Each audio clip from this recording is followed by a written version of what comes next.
Mesdames et messieurs, bonjour. Nous allons, à l'occasion de cette émission à l'heure de Pékin, nous mettre à l'heure chinoise, faire un peu le tour de l'actualité en Chine et autour, en Asie et dans le Pacifique. Nous allons rejoindre notre collègue présentatrice à CGT. Alors, qu'est-ce qui se passe en Chine depuis une semaine? Eh bien, c'est la reprise de l'économie à Shanghai qui est à la une de tous les médias en Chine. Reprise de travail, reprise de transport, de bonnes nouvelles après de 2 mois de confinement liés à la Covid-19. Les autorités ont également dévoilé 50 nouvelles mesures dans 8 domaines pour remettre l'économie sur les rails. Par exemple, les propriétaires de petites entreprises dans les secteurs touchés par la pandémie peuvent demander le report de paiement de leurs prélèvements sociaux. Et puis, il y a bien aussi d'autres mesures pour stimuler la consommation, l'investissement en Chine.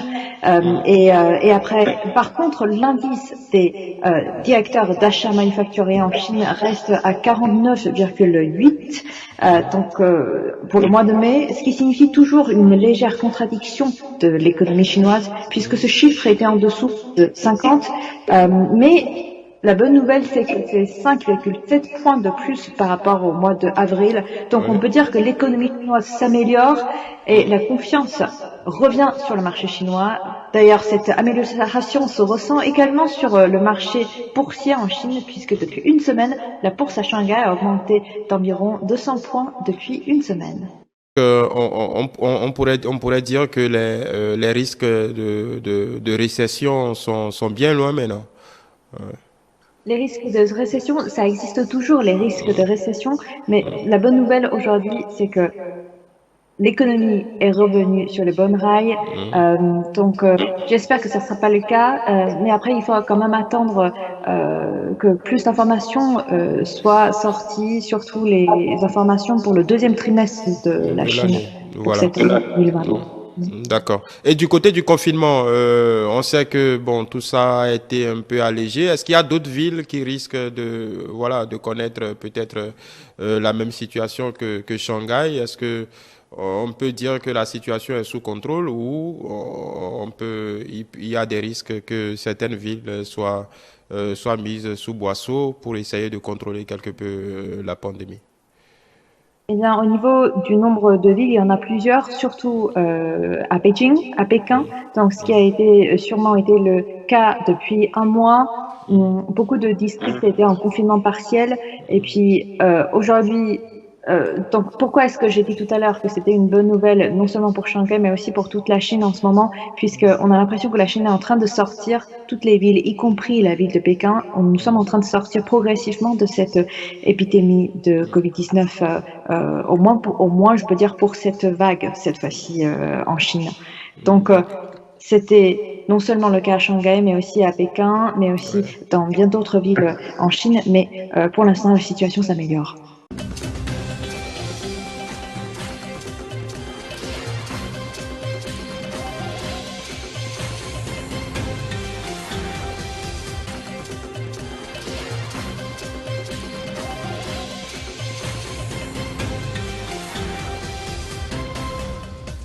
Nous allons peut-être basculer sur une question, on va dire, géopolitique, si vous le voulez bien. En parlant des tensions entre la Chine et les États-Unis, ce que d'aucuns qualifient de bataille du Pacifique, tout le monde en ce moment a les yeux focalisés sur ce qui se passe en Ukraine, entre l'Ukraine et la Russie, mais de l'autre côté aussi, en mer de Chine et dans toute cette région de l'Asie et du Pacifique, il y a, on va dire, une bataille qui ne dit pas son nom. Il y a des invectives du côté américain, on a pu le constater, la Chine qui s'en défend. D'ailleurs, le 26 mai 2022, le chef de la diplomatie américaine, Anthony Blinken, a dit, en parlant de la Chine, que ce pays posait actuellement le risque le plus sérieux de remise en cause de l'ordre international. Comment la Chine répond à cette accusation quand même très grave du secrétaire d'État américain?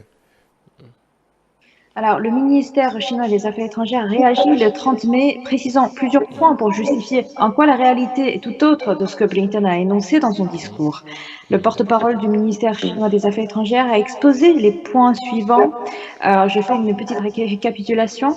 Alors, premièrement, dans l'histoire de la communauté internationale, les États-Unis n'ont aucun respect vis-à-vis à l'ordre international fondé sur la Charte des Nations Unies et du droit international. Dans sa réponse, le ministère chinois des Affaires étrangères indique que dans leurs 200 ans d'histoire depuis la fondation des États-Unis, ils n'ont pas mené de guerre pendant seulement 16 ans.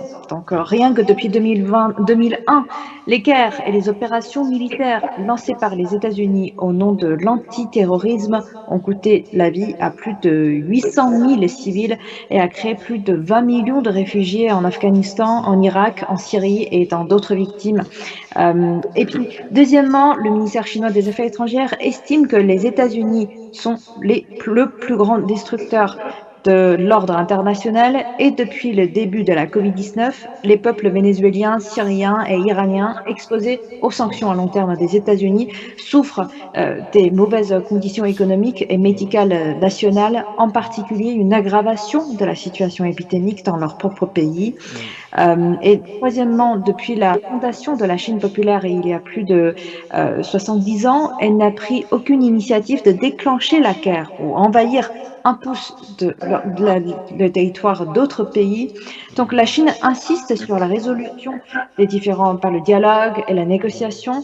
Donc en tant que deuxième économie mondiale, la Chine contribue, elle, à la croissance économique mondiale autour de 30% depuis plusieurs années. Donc on peut dire que la Chine pèse quand même, joue un rôle très important aujourd'hui sur l'économie mondiale.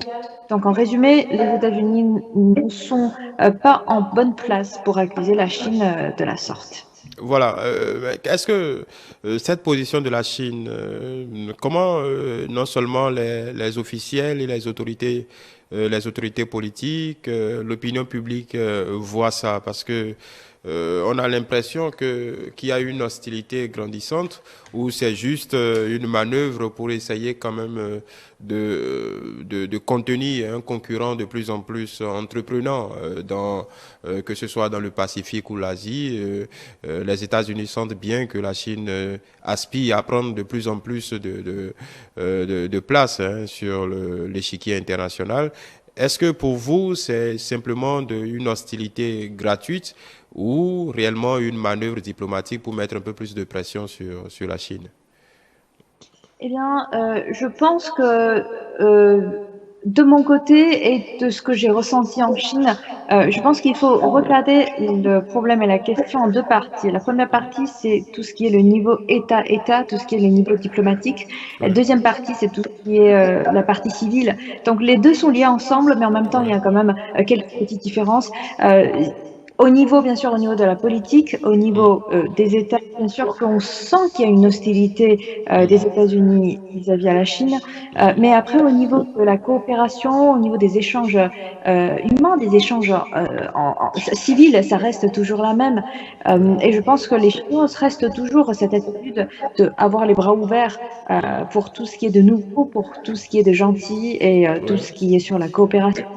Et après, si je reviens sur cette hostilité qu'on a mentionné tout à l'heure, cette hostilité politique, eh bien, on peut dire qu'afin d'atteindre l'objectif stratégique et géopolitique, les États-Unis veulent contenir la Chine en créant de petits cercles exclusifs, en rassemblant des alliés pour contenir la Chine afin à terme de provoquer une confrontation régionale.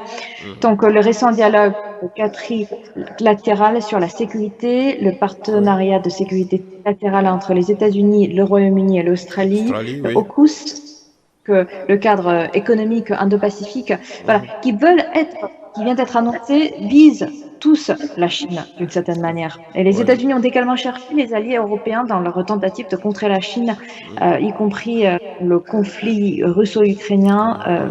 Donc voilà, je pense qu'il faut à la fois séparer les choses, mais en même temps avouer que les États-Unis, pour leur propre intérêt stratégique et géopolitique, sont en train effectivement de essayer de provoquer une confrontation avec la Chine. Oui, voilà. Et quand on parle en tout cas, des points qui cristallisent un peu les oppositions entre les États-Unis et la Chine, il y a évidemment la question de Taïwan. Le président des États-Unis a déclaré récemment pouvoir défendre en cas d'invasion de la Chine, pouvoir défendre Taïwan en cas d'invasion de la Chine. Et là encore, on est allé, on a passé un cap. La plupart des administrations précédentes, oui, défendaient Taïwan, mais personne n'est encore jamais allé à dire que voilà, si la Chine faisait comme la Russie avec l'Ukraine, les États-Unis, disons, défendraient Taïwan. Est-ce que pour vous, comment vous le percevez du côté de la Chine? Alors déjà, on parte sur les faits. Qu'est-ce qui s'est passé? Qu'est-ce que Biden a dit? Qu'est-ce que la Chine a dit? Alors Oui, Biden a dit qu'il ne cherchait pas à changer le système chinois, il ne cherchait pas à s'opposer à la Chine en renforçant les alliances et il ne soutenait pas l'indépendance de Taïwan et n'avait oui, aucune intention d'entrer en conflit avec la Chine. Voilà, c'est ce oui, qu'il a dit. Et oui. la Chine récemment, je crois que c'était avant-hier, la Chine a appelé donc les États-Unis à tenir leur parole. Mhm. Peut-être que les États-Unis espèrent utiliser Taïwan pour influencer l'opinion publique internationale, surtout l'opinion publique en Asie, et Oui. contenir le développement de la Chine Mhm. lors du conflit entre la Russie et l'Ukraine. L'Ukraine, oui. Il faut savoir que la situation de Taïwan, de Chine, est différente que de celle en Ukraine en ce En moment, Ukraine, puisque exactement. la Chine a toujours considéré Taïwan comme une partie inséparable de la Chine. Mais Washington aussi, mais c'est également le cas pour les États-Unis, puisque depuis 1970, eh bien, les États-Unis ont toujours adhéré au principe d'une seule Chine. Donc il n'y a pas de, donc on va dire simplement que c'est une déclaration plate. Pour le moment, la Chine n'a pas à s'inquiéter d'une quelconque subversion du côté des États-Unis. Je pense qu'il ne faut pas. Et de mon côté, quand on regarde bien la déclaration des États-Unis Mhm. depuis plusieurs années, surtout à partir, comme je vous ai dit tout à l'heure, depuis 1970, Oui, euh, on voit qu'il y a une continuité dans leur politique. d'accord. Sur sur Taïwan de Chine. Mais en même temps, il faut quand même prendre en conscience que là aujourd'hui, c'est peut-être qu'il a essayé de voilà euh, essayer de changer un peu la donne, mais je pense que la politique restera toujours la Reste même. la même, voilà. Du côté des autres voisins de la Chine, par exemple entre la Chine et le Japon, on connaît l'histoire, les liens, en tout cas à travers l'histoire qui ont opposé parfois et lié parfois la Chine au Japon. Aujourd'hui, le Japon est dans une, on va dire, dans une option de réarmement hein, depuis quelques années, plus d'investissement que ce soit dans la marine, que ce soit dans l'aviation, et la justification principale serait l'appétit un peu plus grandissante de la Chine pour mettre la main peut-être sur certains îlots qui regorgeraient en tout cas de réserves gazières ou pétrolières. Comment on appréhende cette relation avec ce voisin historique, même si l'histoire a été pavée de quelques étapes regrettables. Comment ça se voit du côté de votre pays, cette relation avec le Japon qui tend à se complexifier de plus en plus? Alors, je dirais que vous pouvez même généraliser un peu votre question, élargir un peu la question en disant que Oui. ce n'est pas uniquement le Japon, mais aussi d'autres pays dans la région La région, oui. Indo-Pacifique. Les Philippines, par exemple, oui, oui, beaucoup d'autres pays, oui. Il y a des principaux pays de la région Indo-Pacifique consolident leurs forces armées, augmentent leurs dépenses militaires. Mais Ouais. moi, je ne suis pas porte-parole de la Chine, mais autant que je sache, la Chine suit la voie du développement pacifique et n'a jamais envahi aucun pays de son histoire. Au cours des 30 dernières années, les dépenses annuelles, si on regarde les dépenses annuelles chinoises de défense, eh bien, ils n'ont représenté moins de 2% du PIB national, ce qui est non seulement inférieur à celui des principaux pays du monde, mais également inférieur à la moyenne mondiale de 2,6%. Donc, c'est que le 1/5 du Japon. Donc, on peut dire Oui, que la Chine oui, bon, ça c'est un pourcentage du PIB, mais en volume, c'est pas la même taille. Parce que 2% du PIB de la Chine, elle est supérieure, 2% du PIB de la Chine est supérieur à 3% ou 4% du PIB de beaucoup d'autres États dans le monde. PIB du Japon, c'est pas petit non plus, le PIB Oui, le Japon, c'est pas du Japon. petit non plus, oui. Par rapport à la France, par exemple, par rapport à des pays européens, l'Italie, l'Espagne, c'est quand même conséquent. Mais après, encore une fois, la Chine n'a pas cette intention d'envahir les autres. Mais Ouais, après, de mon point de vue, quand on regarde la situation, bien sûr que la montée en puissance d'un pays, c'est comme si vous avez un voisin qui est en train de devenir plus fort, ouais, économiquement parlant. Eh ouais, bien, bah, ça donne pression à tout le monde. Ça donne des tensions à tout le monde. ouais, c'est vrai. Donc, je pense que ça reste à suivre, mais je pense que la Chine a toujours adhéré à ce principe, c'est-à-dire que on garde la paix avec ses voisins. Mm. Euh, mais je comprends qu'il y a de ce genre de tension qui existe aujourd'hui, surtout dans la région Asie-Pacifique. Voilà, mesdames et messieurs, on a fait le tour hein, en tout cas, de quelques questions d'actualité avec notre consoeur hein, de CGTN français. En tout cas, nous avons abordé quelque peu quelques actualités hein, sur le champ économique du côté de la Chine. On a cru comprendre qu'il y a on serait dans une dynamique de reprise de l'activité en général, en attendant les chiffres qui vont venir confirmer cette reprise de l'économie chinoise. Et on s'est appesanti également sur les tensions hein, persistantes entre les États-Unis et la Chine et d'autres pays de la région. Merci beaucoup, bonne suite de journée et disons à bientôt pour d'autres actualités. Voilà.